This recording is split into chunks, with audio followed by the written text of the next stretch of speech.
अस्सलामुअलैकुम। आज की वीडियो जैसा कि आप थंबनेल में देख चुके हैं कि जिस्मानी कमज़ोरी के हवाले से है। कुछ लोग जो मर्ज़ी खा पी लें लेकिन उनकी सेहत फिर भी जो है वो ऐसी ही रहती है जैसी आपको स्क्रीन पे नज़र आ रही है। तो जो लोग चैनल पर नए हैं उनसे गुजारिश है कि चैनल को सब्सक्राइब कर दें और बेल आइकन को ऑल पे कर दें ताकि मज़ीद आने वाली नई वीडियो आपको सबसे पहले मिल सके।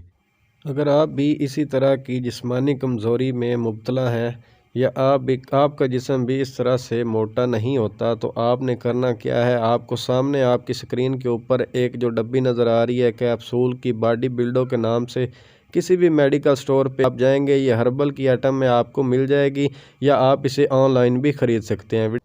ऐसी मज़ीद वीडियो के लिए चैनल को सब्सक्राइब कर दें। और अगर आप किसी मेडिसन के मुतल्लिक इन्फॉर्मेशन लेना चाहते हैं या आपको कोई सवाल है या अगर आप किसी प्रॉब्लम में मुब्तला हैं और आपको पता नहीं है कि आपने उसके लिए कौन सी मेडिसिन यूज़ करनी है, तो आप नीचे कमेंट सेक्शन में बता दें, इंशाल्लाह उस पर वीडियो बना दी जाएगी।